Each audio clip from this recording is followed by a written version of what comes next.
The mirror had become her enemy long before she understood why. Zara stood before it now, 26 years old and trembling, her hands pressed against the glass surface as if she could somehow push through to a different reflection. The woman staring back had curves that spilled beyond society's acceptable boundaries, skin that bore the marks of a body that had grown too fast, too much, in all the wrong ways according to the world around her. "You're not breeding material," her mother's voice echoed in her memory, spoken not with cruelty, but with the resigned sadness of someone delivering an unfortunate diagnosis. "Your body's too big, human. Men want small, delicate things they can protect. You're just too much." The words had been carved into her soul at 16, repeated by doctors who shook their heads at her medical charts, by dating apps where her photos received no matches, by a society that had somehow decided that a woman's worth could be measured in inches and pounds. She'd learned to make herself smaller in every way that mattered: her voice, her dreams, her expectations of love. The apartment around her reflected this philosophy of minimalism. Everything was compact, efficient, designed to take up as little space as possible. She worked from home as a freelance graphic designer, rarely venturing out except for necessities. The world had made it clear that her presence was an inconvenience, so she'd learned to make herself invisible.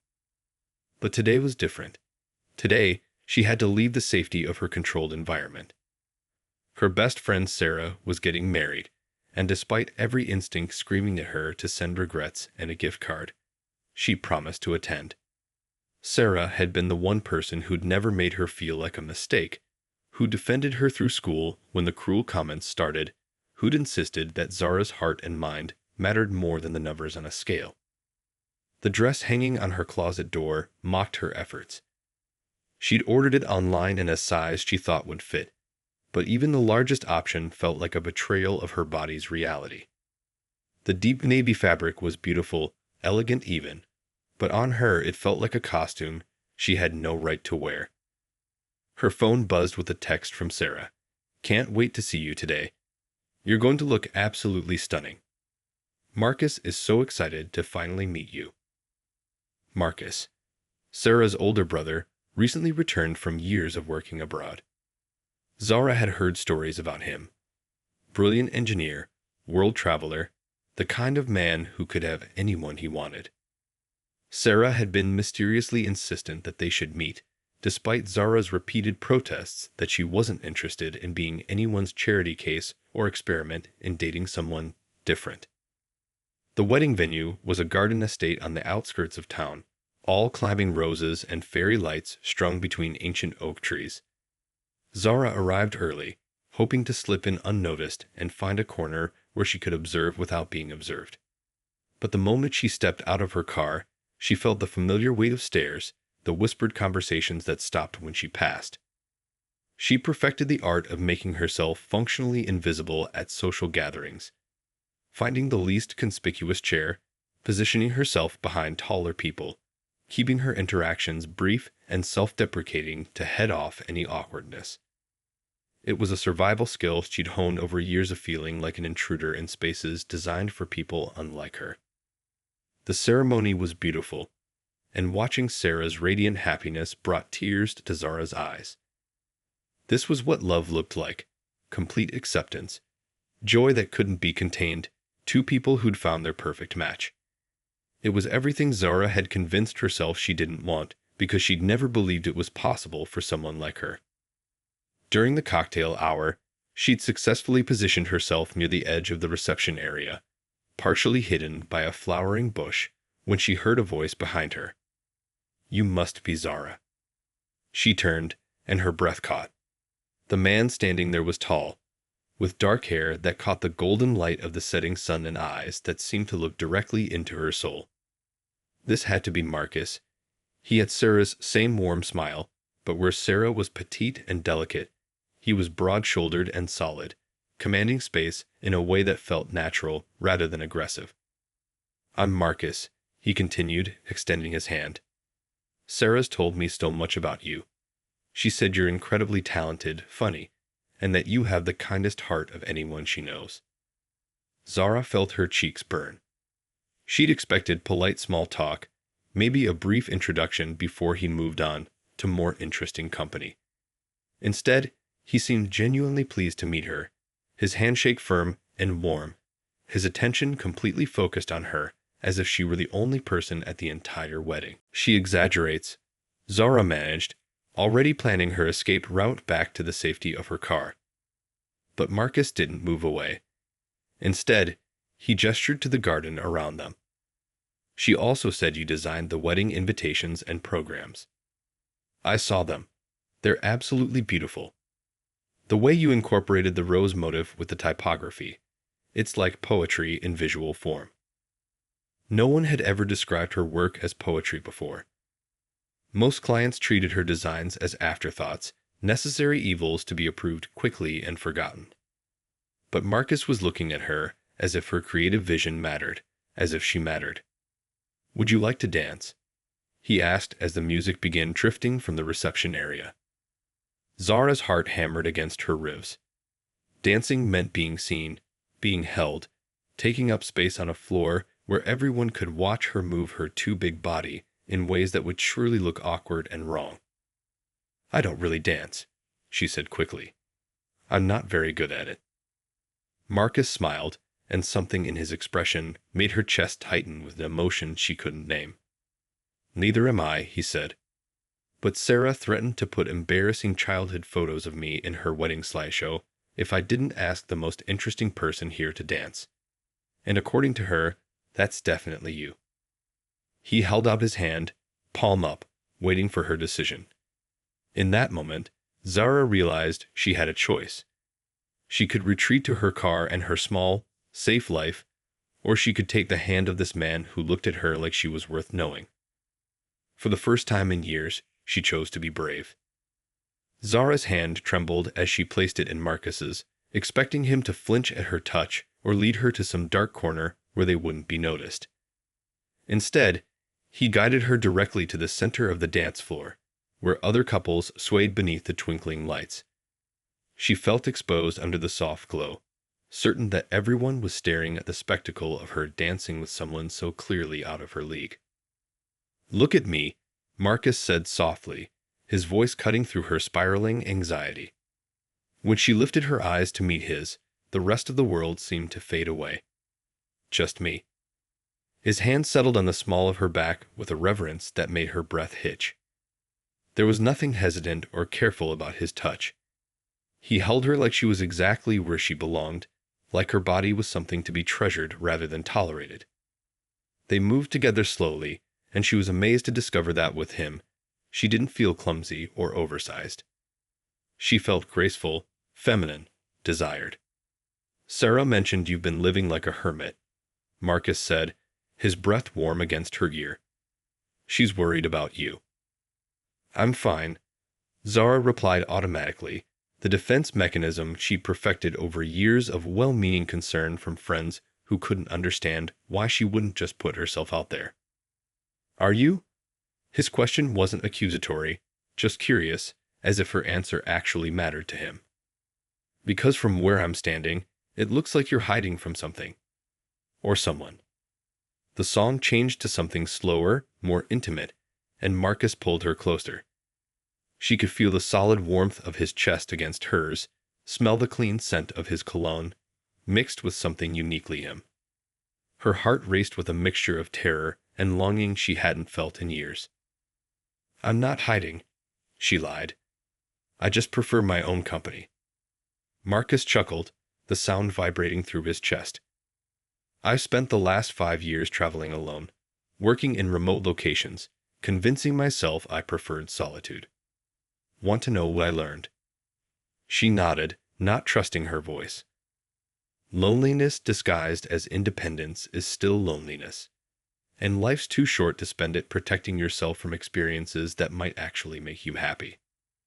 His words hit too close to home, stirring up emotions she'd worked hard to bury. She pulled back slightly, creating distance between them, but his arms remained steady around her. You don't know anything about me, she said, her voice sharper than she intended. You don't know what it's like to be told your whole life that you're too much, that you take up too much space, that you're not what anyone wants. Something shifted in Marcus's expression, a flash of anger that seemed directed not at her, but at whoever had made her believe such lies. Who told you that? Everyone, she whispered, the admission scraping against her throat like broken glass. My mother, doctors, every man who's ever looked at me and found me lacking. The world has a very clear opinion about women like me. The song ended, but Marcus didn't release her. Instead, he led her away from the dance floor to a quiet gazebo overlooking the garden. Fairy lights cast a warm glow over his face as he turned to face her fully. I want to tell you something, he said, his voice intense with conviction, and I need you to really hear me. Zara braced herself for the inevitable letdown, the gentle explanation of why this couldn't go anywhere, the kind words meant to soften the blow of another rejection. You are extraordinary, he said instead, not despite your body, but including it. You're beautiful in a way that makes me understand why artists spend their whole lives trying to capture true beauty on canvas. You move like music, you laugh like sunshine, and when you smile, really smile, not that careful, apologetic thing you do. It's like watching someone discover joy for the first time. Tears burned her eyes. You don't have to say that. I know what I look like. Do you? Marcus stepped closer, his hands framing her face with infinite tenderness. Because I don't think you see what I see. I see a woman who's been convinced she's unlovable when she's actually irresistible. I see someone who's been told she's too much when the truth is, she's exactly enough. Marcus, she started, but he shook his head. I know we just met, and I know this might sound crazy, but I felt something the moment I saw you tonight. Something I've never felt before, in all my travels, with all the people I've met. You make me want to stay in one place for the first time in my adult life. The confession hung between them like a bridge she was afraid to cross.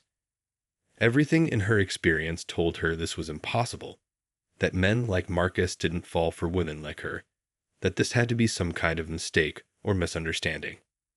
This doesn't make sense, she said, her voice barely above a whisper. You could have anyone. Why would you want someone like me? Marcus's thumb traced the line of her cheek, wiping away a tear she hadn't realized had fallen. Because you're not someone like you. You're you. Specifically, uniquely, perfectly you. And I've been waiting my whole life to meet you. Before she could protest or rationalize or run away, he leaned down and kissed her. It was soft at first, tentative, giving her the chance to pull away. But when she melted into him instead, he deepened the kiss with a passion that left her breathless and shaking. When they finally broke apart, Marcus rested his forehead against hers. Come home with me tonight, he said, his voice rough with emotion. Not for what you think, just to talk. I want to know everything about you, your dreams, your fears, what makes you laugh at 3 a.m. I want to understand how someone so incredible became convinced she was anything less than magnificent. Zara looked into his eyes and saw something she'd never seen directed at her before. Genuine desire mixed with tender respect. For the second time that night, she chose to be brave. Okay, she whispered, and felt her carefully constructed walls begin to crumble. Marcus's apartment was nothing like Zara had expected. Where she'd imagined sterile modern furniture and impersonal spaces, she found warmth and character everywhere. Books lined the walls in multiple languages, artwork from his travels created a gallery of memories, and soft lighting made everything feel intimate and welcoming. Most surprising of all, nothing about the space felt calculated to impress. It felt like home. Coffee? Tea? Something stronger? Marcus asked, suddenly seeming nervous for the first time that evening. It was endearing, this glimpse of uncertainty from someone who'd seemed so confident on the dance floor. Tea would be nice, Zara said, settling onto his couch and immediately feeling dwarfed by its generous proportions. Everything in his space was sized for comfort rather than appearance, and she realized with a start that she actually fit here. Her body didn't feel too big for his furniture, too imposing for his space. As Marcus moved around the kitchen, she studied the photographs covering his mantel. Adventure shots from mountain peaks and foreign cities, but also quieter moments. Elderly couples sharing meals, children playing in village squares, ordinary people living extraordinary lives in their own small ways. "You see beauty everywhere," she observed when he returned with 2 steaming mugs. "I try to," he said, settling beside her with careful attention to her comfort level. "It's amazing what you notice when you're not focused on what's wrong with everything." The comment felt pointed, though not unkindly so. Zara wrapped her hands around her mug, using the warmth to steady herself. "Is that what you think I do? Focus on what's wrong?" "I think you've been trained to see yourself through a very specific lens," Marcus said carefully. "And that lens is cracked." They sat in comfortable silence for a moment, the weight of the evening's revelations settling between them. Zara felt simultaneously exposed and protected, as if Marcus could see all her vulnerabilities but had no intention of exploiting them. "Tell me about your work," he said eventually. "Sarah showed me some of your designs, but I want to hear about it from you. What drives your creativity?" It was such an unexpected question that Zara found herself answering honestly instead of deflecting. "I love the moment when someone sees a design and it just clicks for them. When they realize I understood what they were trying to say better than they did themselves. It's like being a translator between what people feel and what they want the world to see." Marcus's eyes lit up with genuine interest. "That's exactly what great art does. Makes the invisible visible. Have you ever considered doing more personal work? Not just client projects?" Zara hesitated. She had a portfolio of personal pieces hidden on her computer, artwork that came from her deepest emotions, but she'd never shown them to anyone. They felt too revealing, too much like bleeding on canvas. "I'd love to see your personal work sometime," Marcus continued, as if reading her thoughts. "When you're ready. I have a feeling it's extraordinary." The easy way he said, "when you're ready," rather than demanding immediate access, made something tight in her chest loosen.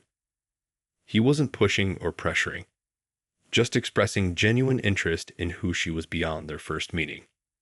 "Can I ask you something?" Zara said, surprising herself with her boldness. "Anything. Why aren't you married? Someone like you, with your career success and all those adventures. Women must be throwing themselves at you constantly." Marcus was quiet for a long moment, staring into his tea as if it held answers. "I've had relationships," he said finally, "some serious enough that marriage was discussed. But there was always something missing. A depth, a connection that went beyond surface compatibility. I kept waiting to feel the way my parents felt about each other, like they'd found their other half, their perfect complement." He looked up at her then, his gaze intense. "I was starting to think maybe that kind of connection was just a fairy tale. That maybe I was too picky or expecting too much from love." And now, the question slipped out before she could stop it. "Now I'm wondering if I just hadn't met the right person yet." The implication hung in the air between them, electric and terrifying. Zara felt her cheeks burn with a mixture of hope and disbelief. Men didn't say things like this to women like her. They just didn't. "Marcus, I need you to understand something," she said, her voice shaking slightly. "I'm not playing hard to get or being coy. I genuinely don't understand what you see in me. I've spent my entire adult life being invisible, being dismissed, being told in 1,000 different ways that I'm not desirable. So, if this is some kind of experiment or phase, please tell me now before I start believing it could be real." Marcus set down his mug and turned to face her fully. "Look at me," he said, the same words he'd used on the dance floor. When she met his eyes, he continued with devastating sincerity. "I see a woman who creates beauty for a living, who lights up when she talks about her passion, who cares so deeply about other people's happiness that she designed her best friend's wedding invitations like they were museum pieces. I see someone who's been convinced She's too much when she's actually been surrounded by people who were too little, too small-minded, too shallow, too threatened by real beauty to recognize it. Tears filled down her cheeks before she could stop them. You make it sound so simple. Maybe it is simple, Marcus said, reaching out to brush away her tears. Maybe we've been conditioned to think love has to be complicated, that we have to earn it or fit into certain categories to deserve it. But what if the only requirement is finding someone who sees your soul and loves what they find there? I don't know how to believe that, Zara whispered. Then let me believe it for both of us until you're ready, Marcus replied, and something in his voice made her understand that this wasn't just a pretty sentiment. It was a promise. He pulled her closer, and she let herself sink into his embrace, feeling safer than she had in years. Against all logic and experience, she was starting to hope that maybe, just maybe, she'd found someone who could love her exactly as she was. Stay, Marcus murmured against her hair. Just sleep here tonight. I'll take the couch. I just want to wake up knowing you're real, that tonight actually happened. Zara closed her eyes, and for the third time that evening, chose courage over fear. Waking up in Marcus's guest room felt like emerging from a beautiful dream into harsh reality. Morning light streamed through unfamiliar windows, and for a moment, Zara allowed herself to remember the night before.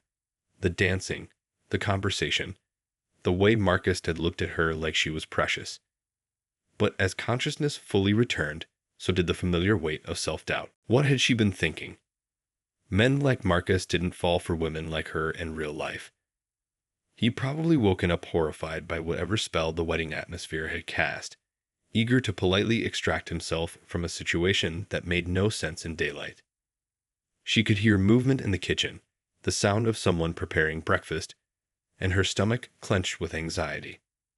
Better to leave now, before they'd both had to endure an awkward morning-after conversation where he explained why last night couldn't happen again. She was gathering her things when a soft knock came at the door. Zara? I made coffee. And pancakes, if you're hungry. His voice held none of the regret or distance she'd expected. If anything, he sounded hopeful, maybe even nervous. Despite every instinct screaming at her to flee, she found herself opening the door. Marcus stood in the hallway holding a steaming mug, his hair tousled from sleep, wearing a simple t-shirt and jeans that somehow made him look even more attractive than his wedding attire had. When he saw her, his face broke into a smile so genuine and warm that her chest tightened with emotion. "Good morning, beautiful," he said, offering her the coffee. "I was worried you might sneak out before I got a chance to properly thank you for last night." "Thank me." Zara accepted the mug, using it to warm her hands and give herself something to focus on besides the way he was looking at her. "For taking a chance on me. For staying. For letting me see even a glimpse of who you really are." Marcus gestured toward the kitchen. "Come eat with me? I promised I make much better pancakes than conversation before caffeine." The domestic scene that greeted her in the kitchen was almost overwhelming in its simple intimacy.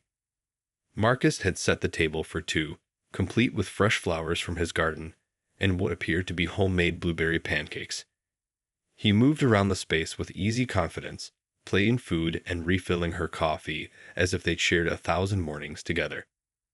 "This is incredible," Zara said, taking her first bite. The pancakes were light and fluffy, perfectly sweet, made with obvious care. "Where did you learn to cook like this?" "My mother," Marcus replied, settling across from her. She insisted that anyone living alone needed to be able to properly feed themselves and anyone they cared about. Said it was an act of love, preparing food for people. The casual way he mentioned caring about her made Zara's heart skip, but she pushed the feeling down. "She sounds wonderful." "She is. She'll love you." The statement was delivered so matter-of-factly that it took a moment to register. When it did, Zara nearly choked on her coffee. "Marcus? Too much too fast?" he asked, and she could see him mentally recalibrating.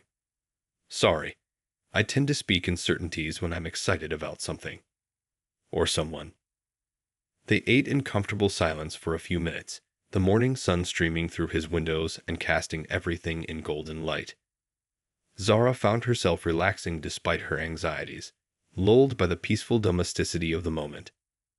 "Can I show you something?" Marcus asked eventually, rising from the table. He disappeared into another room and returned with a sketchbook, which he set carefully beside her plate. "I draw sometimes when I travel. It helps me process what I'm seeing, feeling." He opened to a page near the back, and Zara's breath caught. It was a drawing of her from the night before, captured in the moment they'd first spoken. But this wasn't how she saw herself in mirrors or photographs. This woman was radiant, confident, beautiful in a way that seemed to glow from within. "This is how you see me," she whispered, tracing the lines with trembling fingers. "This is how you are," Marcus corrected gently. "This is what everyone should see when they look at you."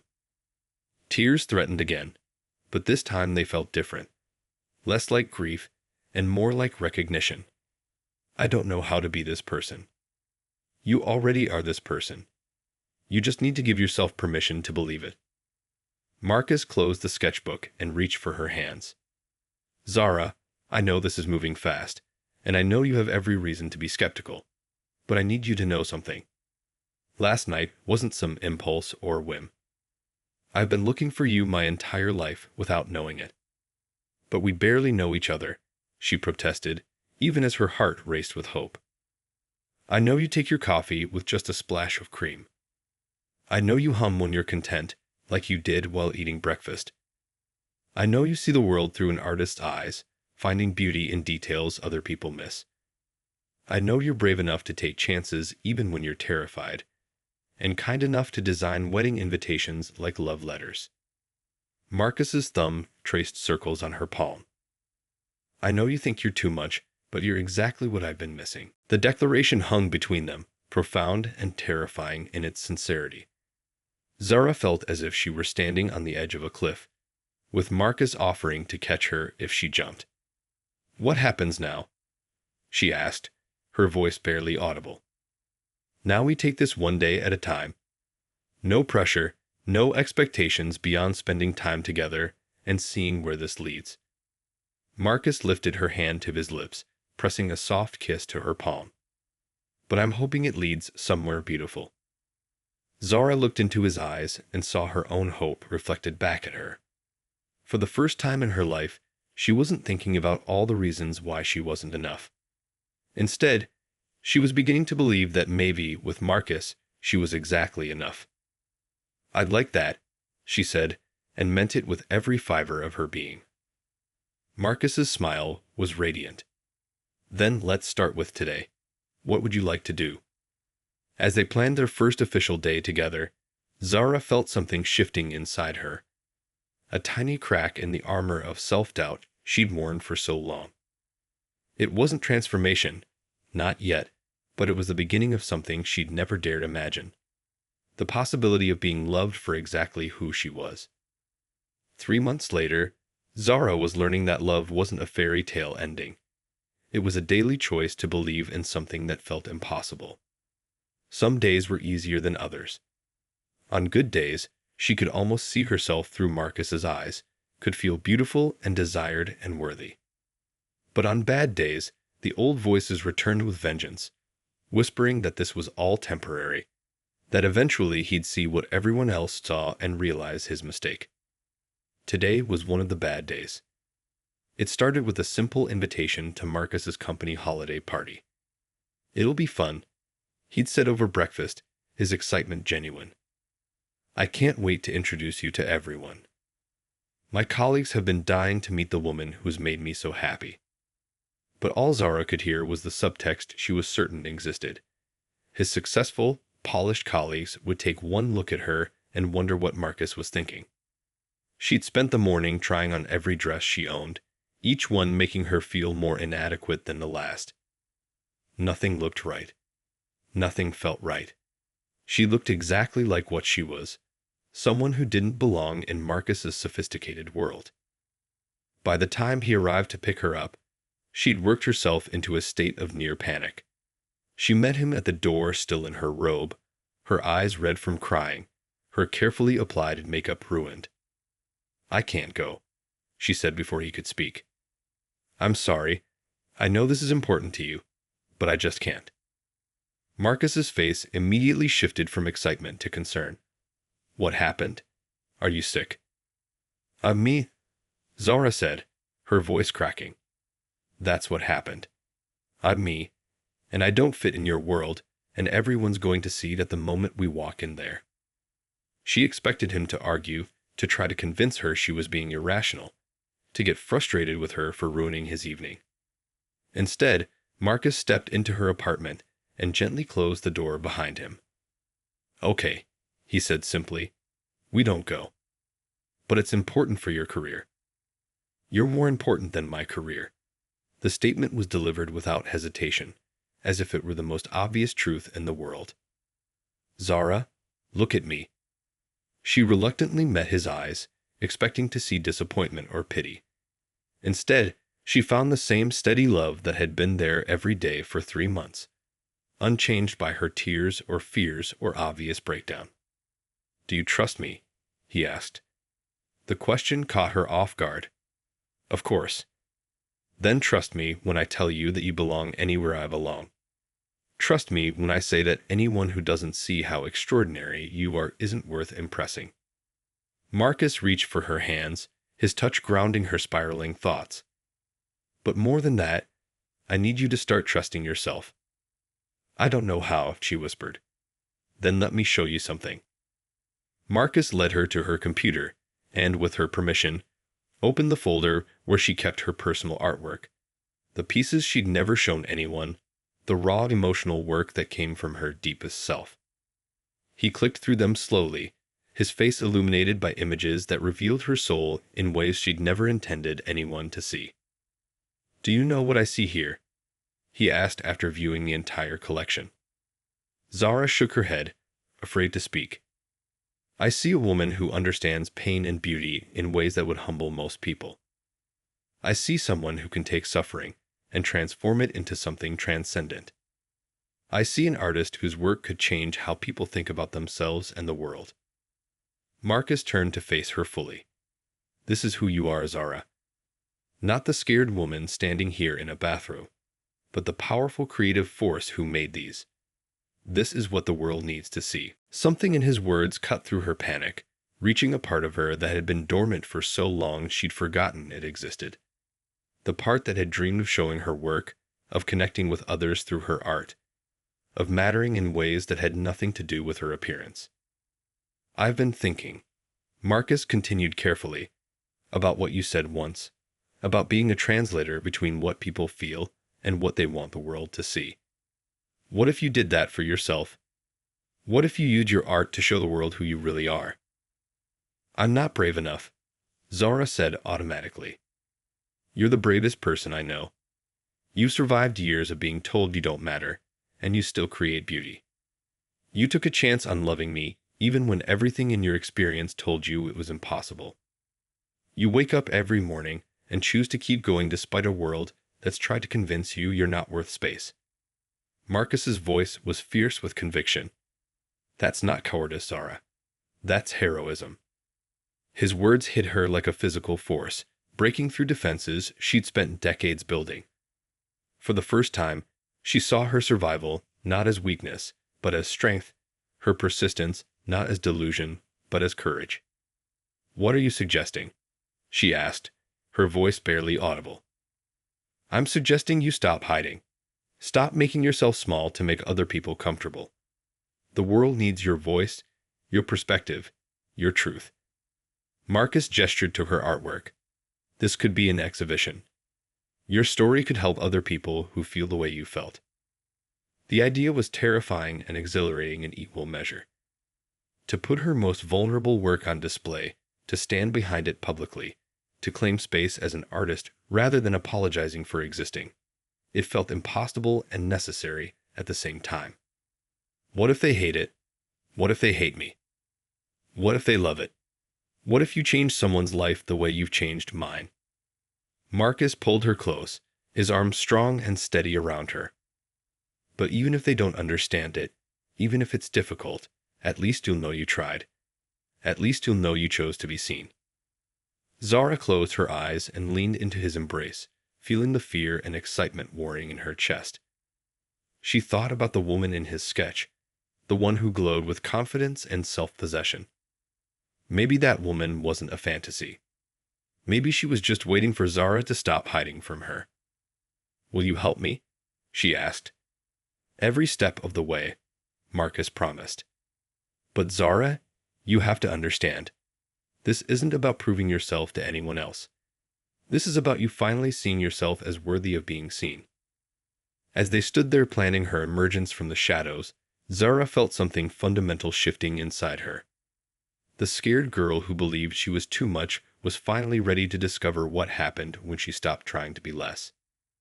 The gallery opening was packed beyond anyone's expectations.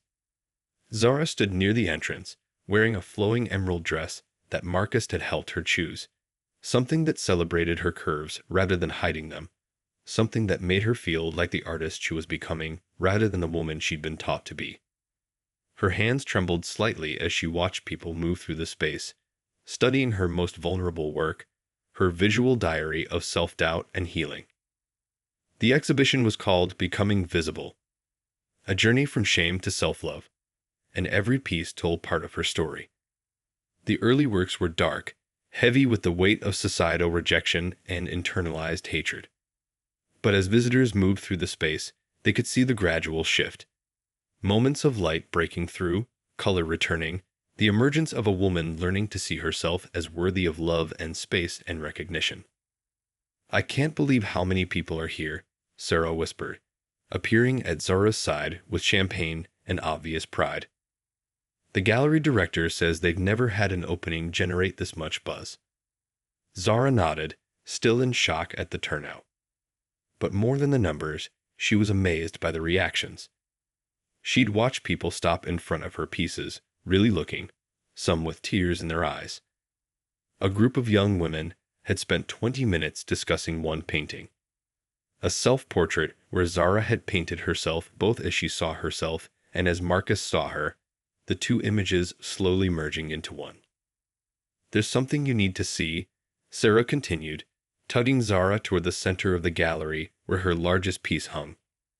A massive canvas, titled Not Breeding Material, that depicted a woman breaking free from the constraints of other people's definitions. A crowd had gathered around it, but what caught Zara's attention was the woman standing directly in front, tears streaming down her face. She was young, maybe early 20s, with the same posture Zara recognized from years of trying to make herself invisible. "Excuse me," the woman said when she noticed Zara approaching. "Are you the artist?" "I am," Zara replied, her voice steadier than she felt. "I just wanted to thank you." The woman's voice was thick with emotion. "I've never seen anything that made me feel so seen, so understood. My whole life, I've been told I'm too big, too loud, too much. But looking at your work, it's like you're telling me it's okay to take up space." More people began to gather, sharing their own stories of feeling invisible, unwanted, convinced they were somehow fundamentally flawed. Zara listened to each one, her heart both breaking and healing with every confession. These were her people, the ones who'd been made to feel like mistakes, who'd learned to shrink themselves to make others comfortable. "You've started something important here," said Dr. Patricia Holmes, a psychologist who specialized in body image therapy. "I've been working with clients who struggle with these issues for 20 years, and I've never seen anything capture the journey from self-hatred to self-acceptance so powerfully. Would you consider speaking at conferences, writing about your experience?" The suggestions came fast after that: book deals, speaking engagements, requests for interviews. Zara felt overwhelmed by the sudden attention, but also deeply moved by the realization that her pain had become something useful, something that could help others find their way out of the same dark places she'd inhabited. "How does it feel?" Marcus asked later, when the crowd had thinned and they were finally alone among her displayed work. "Seeing yourself reflected back through other people's eyes." Zara considered the question, looking around at the visual record of her transformation. 6 months ago, she couldn't have imagined standing in a room full of people, owning her story, claiming space as an artist and a woman worthy of love and recognition. "It feels like coming home to myself," she said finally. "Like I've been living in exile from who I really am, and now I'm finally allowed to return." Marcus pulled her close, and she marveled at how natural it felt now to be held, to be loved, to take up space in someone else's life without apology. "I'm so proud of you," he murmured against her hair. "Not just for tonight, but for every day you've chosen to keep becoming who you're meant to be." "I couldn't have done this without you," Zara said, meaning it completely. "You saw me before I could see myself." "I just held up a mirror until you were ready to look," Marcus replied. "The woman everyone fell in love with tonight. She was always there. She was always you." As they stood surrounded by the evidence of her journey from invisible to unavoidable, Zara thought about the girl who'd stood in front of her bedroom mirror believing she was too much for the world to handle. That girl couldn't have imagined this moment, standing confidently in her own skin, surrounded by people who saw her truth and found it beautiful. The irony wasn't lost on her that in learning to love herself, she'd become exactly what her mother had said she'd never be: desirable, wanted, worthy of partnership and family, and all the things that had seemed impossible for someone like her. But the deeper truth was that those things had always been possible. She just needed to believe she deserved them. Marcus took her hand as they prepared to leave, his fingers intertwining with hers in the gesture that had become as natural as breathing. "Ready to go home?" he asked. Zara looked around the gallery one more time, at the visual proof that transformation was possible, that love could heal wounds so deep they seemed permanent, that a woman who'd been told she was too much could become exactly enough by refusing to be less. "Ready," she said, and meant it in every sense of the word. They walked out into the night together, two people who'd found in each other the permission to be fully, unapologetically themselves. Behind them, her artwork remained as testament to a truth she'd finally learned. The world didn't need her to be smaller. It needed her to be exactly as magnificent as she'd always been, waiting beneath years of other people's limitations for someone brave enough to see her clearly. That someone had turned out to be both Marcus and, ultimately, herself.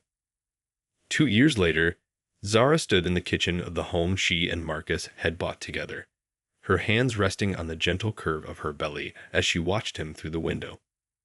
He was in the garden, planting roses along the fence line, his shirt discarded in the afternoon heat, completely absorbed in creating something beautiful for them to enjoy together. The pregnancy had been unexpected but not unwanted. When the test showed 2 pink lines, Zara's first thought hadn't been fear or doubt. It had been wonder. Wonder that her body, the same body she'd been told was not breeding material, was capable of creating life. Wonder that she'd found someone who wanted to build a family with her, who saw her as the perfect person to mother his children. "We're going to be good at this," she said to her reflection in the window, one hand tracing the curve where their daughter was growing. The certainty in her voice would have shocked the woman she'd been 3 years ago.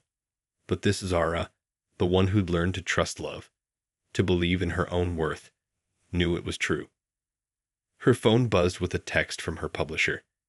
The book she'd written about her journey from self-hatred to self-acceptance had been on bestseller lists for 6 months, and speaking requests poured in weekly. But more important than the professional success were the letters she received daily from women who saw themselves in her story, who were learning to question the voices that told them they were too much. Just that morning, she'd gotten an email from a teenager in Ohio. "Your book saved my life. I was planning to hurt myself because I thought I'd never be loved looking the way I do. But reading your story made me realize that maybe I just haven't met my person yet. Maybe there's nothing wrong with me after all." These messages had become Zara's greatest treasure, proof that her visibility had created space for others to be seen. The scared girl who'd hidden in her apartment for years could never have imagined that her pain would become a bridge for others to cross from shame to self-love. "How are my girls?" Marcus asked, coming up behind her and wrapping his arms around her expanding waist.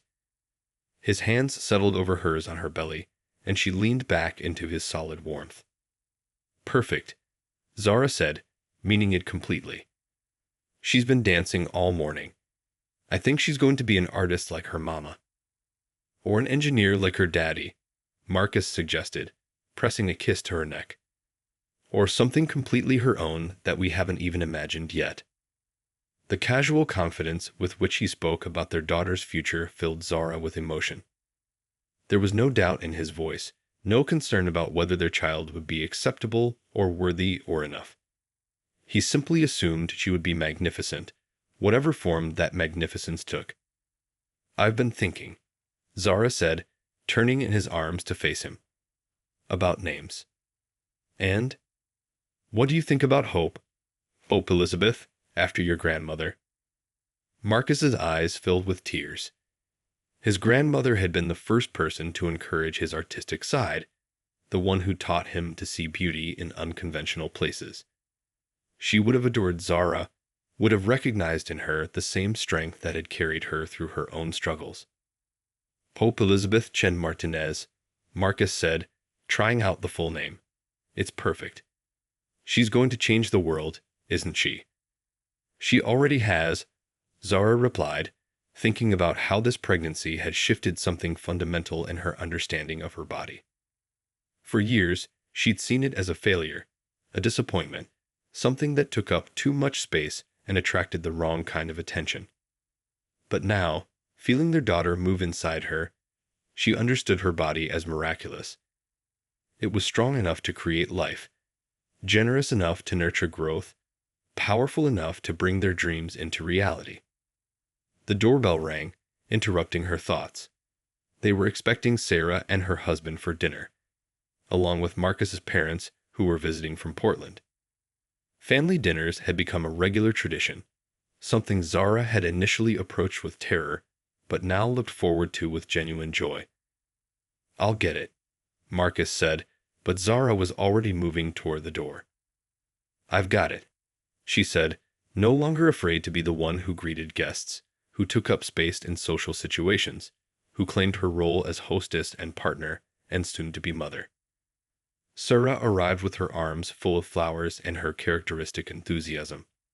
Look at you, she exclaimed, immediately going to hug Zara and admire her growing belly. You're absolutely glowing. Pregnancy suits you.